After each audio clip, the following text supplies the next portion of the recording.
With me now, seven-term Republican from Florida, Congressman Mario Diaz-Balart.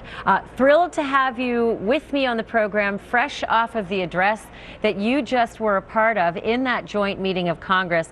Congressman, I have to ask you this. The words that he spoke directly to you and your colleagues, our compelling need to live as one in order to build as one the greatest common good. I don't underestimate the difficulty that this involves, but I encourage you in this effort. Those words, I can only imagine, were not lost on you. It seemed to be all about bipartisanship. Look, this is a very divided city, and as you know, so I think it was a wonderful opportunity to actually take a break from the usual debates and listen to somebody whose main role in life, frankly, is peace and love. And you know, we can always use a little bit more of that, right? So I think it was a wonderful break. I'm frankly very pleased that Speaker Boehner invited the Pope and that he accepted. And again, as you stated before, this is a very, very unique, it's a historic event that's never taken place before.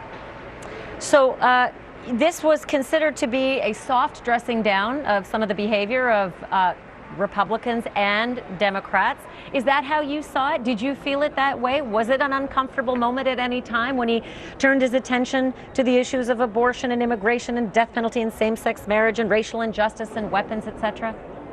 A couple things. First is, look, we're used to listening to those issues and many more on the floor of the House. That's exactly where those issues are discussed. So I think, no, I don't think anybody's surprised about hearing things that may be difficult, number one. Number two is, the Pope is here to talk about what he thinks is important, and it's all based on love. And so you can agree or disagree with the Pope, but I think it's trivializing if we talk about, you know, the partisan differences. The Pope is not a Republican or a Democrat.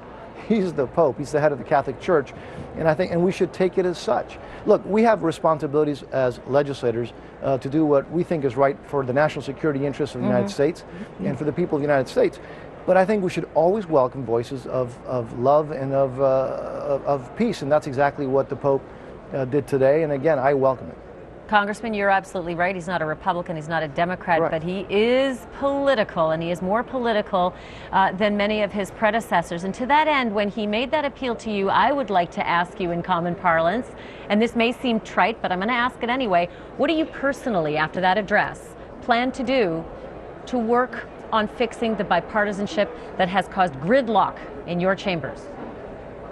Well, a couple things. I mean, you know, nothing has helped bring more people out of poverty than the free enterprise system and the free market system. So we need to make sure, I will continue to work to make sure that we get more people to come out of poverty, to be able to live a brighter future for themselves and their families. And the way to do that is make sure that the free enterprise system is working, and that machine of breaking down barriers again and breaking down poverty is working well. The Pope also talked about, again, the most unfortunate, and I think it's important to always remember that when we're up here and we're dealing with numbers, that we remember that it's not numbers, it's human beings. Now again, I can agree or disagree. There are things that I wish he would have said. I wish he would have been more emphatic on one thing or another. The important thing is that we had a historic opportunity to listen to a person whose role is to, again, try to inspire people to love, and we can agree or disagree. Thank God we have the opportunity. I will continue to do what I have always tried to do, to make sure that we have the strongest, the most prosperous, the freest nation on earth, and that we can help others around the world to have nations where they can also live in freedom, whether it's in the Middle East or where the Pope just came from Cuba, where there has been a dictatorship for 56 years. And again, do I wish he would have spoken and met with the opposition leaders? Absolutely. Do I wish he would have not spent so much time with the dictator and would have spent a little bit of time with the oppressed, with the future leaders of Cuba? Yes. But again, thank God we live in a society where he can say what he wants, and in Congress we can do what the people elected us to do. And thank God we live in a society where I can invite you to say all those things freely and openly, and then hear someone from the Democratic side of the aisle do it right after you. So as you take your microphone off and you consider the new gentle way that you and your colleagues might all conduct your affairs on Capitol Hill, I'm going to turn the mic over after the break to Maxine Waters, the Democrat from California, and I will thank you, Congressman Mario Diaz-Balart, for your time. Bless you.